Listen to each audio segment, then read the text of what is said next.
அருளாளனும் நிகரற்ற பேர் அன்புடையவனுமாகிய அந்த அல்லாஹுவின் திருப்பெயரை கொண்டு ஆரம்பம் செய்கின்றேன். அவனால் வெறுக்கப்பட்ட அனைத்து கெட்ட காரியங்களிலிருந்தும் அவனிடமே பாதுகாப்பு தேடியவனாகவும்,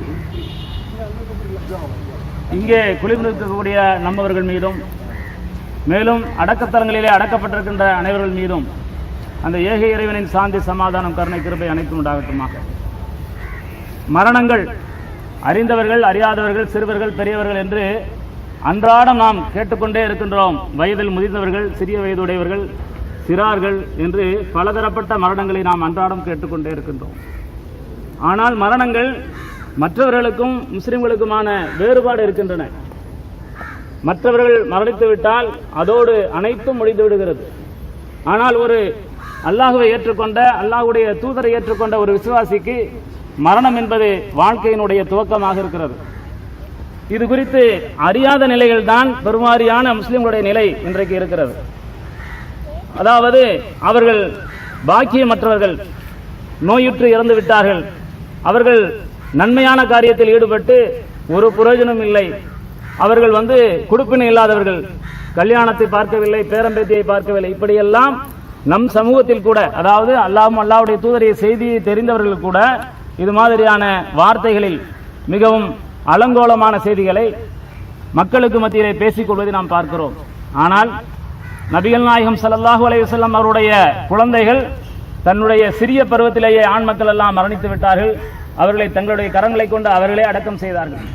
அப்பேற்பட்ட அகிலத்தின் அதிபதி, அதாவது அகிலத்திற்குரிய அருள்கொடை அல்லாஹ்வின் அருளாக இந்த பூமிக்கு வழங்கப்பட்ட தூதருடைய பிள்ளைகளே சிறு வயதில் மரணித்திருக்கிறார்கள்.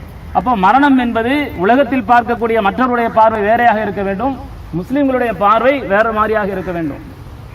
ஆனால் எப்படி விளங்கி கொண்டிருக்கிறார்கள் என்று சொன்னால், அவர்கள் அபாக்கி, அதாவது கொடுப்பினை இல்லாதவர்கள் என்ற வார்த்தையை அதிகமாக பதிவு செய்து நாம் கேள்விப்படுகிறோம். அப்படி அல்ல. அல்லாஹ் அவர்களுக்கு அருள் செய்ய நாடிவிட்டால் ஏதோ ஒரு காரணத்தை கொண்டு அழைத்துக் கொள்கின்றான்.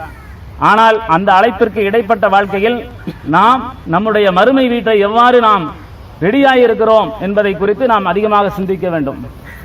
நாம் வயோதிகள் தான் மூத்தாக போவோம், அது வரைக்கும் பார்த்துக்கலான்னு சொல்லி சுன்னத்தான காரியங்களை பின்தள்ளி வருவதும், பரலான காரியங்களை அலட்சியமாக கருதுவதும், இப்படி நிறைய பேர் நம்மிலே இருக்கிறார்கள். சிறுவர்கள் ஆர்வமாக இருந்தால் கூட அவர்களுக்கு ஆர்வத்தை குறைத்து விடுவது போல அவர்களுக்கு பார்த்துக்கொள்ளலாம் பின்னாடி என்று தள்ளி போடுவதை எல்லாம் பார்க்கிறோம். இது போன்ற சிறு வயது மரணங்கள் நமக்கு ஒன்றை உணர்த்துகிறது.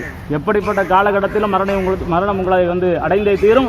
ஆகையால் மறுமைக்கூடிய வீட்டையும் அடக்க ஸ்தலத்தையும் நீங்கள் வெளிச்சமாக்கிக் கொள்ளுங்கள் என்று அல்லாஹ் நமக்கு உணர்த்துகின்றார். அல்லாஹ்வுடைய முன்னறிவிப்பு இதெல்லாம். இது மாதிரியான மரணங்கள் எல்லாம் நமக்கு அல்லாஹ்வுடைய முன்னறிவிப்பு. உங்களுடைய மரணம் எந்த நேரத்தில் நிகழக்கூடும், ஆகவே நீங்கள் தயார் செய்து கொள்ளுங்கள் என்று சொல்லப்படுகிறது. ஆனால் நாம் இந்த அற்பமான உலகத்தில், அழிந்து போகக்கூடிய உலக வாழ்க்கையில் வீடுகளை மிக அலங்காரமாக ஆக்கி கொண்டே போய்கிட்டே இருக்கிறோம். அதாவது லைட்டை கொண்டு, தரை பளபளப்பை கொண்டு, மாடியை கொண்டு, மரங்களை கொண்டு அலங்காரம் செய்து கொண்டே இருக்கிறோம் வீட்டை. ஆனால் நிச்சயமாக இவை அனைத்தும் அழிந்து போகக்கூடிய வீடாக இருக்கிறது. நிச்சயமாக அடக்கஸ்தலம் என்பதுதான் மறுமையின் முதல் வீடாக இருக்கிறது. அந்த வீட்டிற்கு நாம் என்ன தயாரிப்பு செய்திருக்கிறோம் என்பதை நாம் ஒவ்வொருவரும் நம்மை நாமே கேட்டுக்கொள்ள கடமைப்பட்டிருக்கிறோம். பேசுகிற நானும், கேட்கக்கூடிய நீங்களும் இந்த இடத்தை விட்டு நகன்றவுடன் சராசரி மக்களாக மாறிவிடுகின்றோம். ஒரு முஸ்லீம் இல்லாதவர்களுக்கு மத்தியில் என்ன சிந்தனை இருக்கிறதோ அதே போன்ற சிந்தனை குர்ஆனையும் ஹதீஸையும் பின்பற்றக்கூடிய மக்களிடத்திலும் அப்படியே இருக்கிறது என்பதுதான் நிதர்சனமாக உண்மையாக இருக்கிறது. ஆனால் நிச்சயமாக அல்லாஹ் மீது ஆணையாக முஸ்லிம்களுக்கு இந்த வாழ்க்கை, இப்பொழுது நடைமுறையில் இருக்கக்கூடிய இந்த வாழ்க்கை மறுமைக்கான தயாரிப்புக்கான அற்ப உலகம். இது மிக அழிந்து போகக்கூடியது. அல்லாஹ்வுடைய பார்வையில் கொசுவின் ரெக்கையை விட அற்பமானதாக இது சொல்லப்படுகிறது. அப்படிப்பட்ட ஒரு உன்னதமான வாய்ப்பு முஸ்லிம்களுக்கு மட்டுமே கிடைத்திருக்கிறது.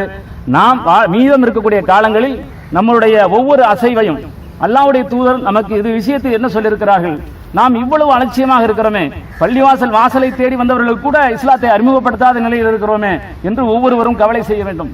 பல சகோதரர்கள் சொல்கிறார்கள், எங்களை நீங்கள் அனுமதியுங்கள், பள்ளிக்குள் அனுமதியுங்கள், உங்களுக்கு சொல்லித்தாருங்கள் இஸ்லாத்தை பற்றி என்று பலர் இன்றைக்கு கேட்டுக்கொண்டிருக்கிறார்கள். அந்த வாய்ப்பை கூட, கேட்கக்கூடிய அந்த வாய்ப்பை கூட சொல்ல தவறியவர்களாக நாம் ஆண்டு கொண்டிருக்கின்றோம். பல சகோதரர்கள் இஸ்லாத்தை வியாபாரம் செய்து கொண்டிருக்கிறார்கள் பள்ளிக்கு வெளியிலே. அதையும் நாம் கவலை செய்ய வேண்டும். உங்க மசூதிக்கு தான் போனேன், இதை கொடுத்து சரியாயிடும் சொல்லிட்டாங்க, 5000 ரூபாய் கொடுங்க சரி பண்ணி தரேன்னு சொல்றாங்க. இப்படி எல்லாம் இஸ்லாத்தை விற்பனை செய்து கொண்டிருக்கிறார்கள்.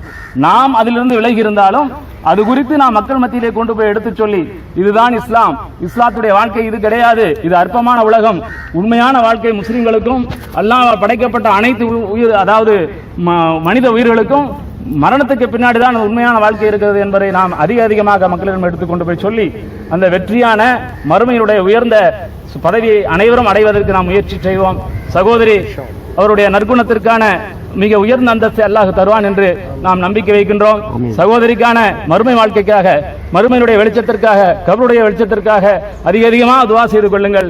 வல்ல ரஹ்மான் நாம் இங்கு நிற்கக்கூடிய அனைவருக்கும், இந்த அடக்க சலகத்தில் அடங்கி இருக்கக்கூடிய அனைவருக்கும் இந்த உயர்ந்த வெளிச்சத்தையும் ஜன்னத்தில் ஃபிர்தௌஸினுடைய உயர்ந்த சுருக்கத்தையும் தருவான் என்று வேண்டிக் கொண்டு இந்த வாய்ப்புக்கு விடைகூறி நன்றி பெறுகிறேன். வாஹிர் தவானா அல்ஹம்துலில்லாஹி ரப்பில் ஆலமீன். அஸ்ஸலாமு அலைக்கும் வரஹ்மத்துல்லாஹி வபரகாத்துஹு.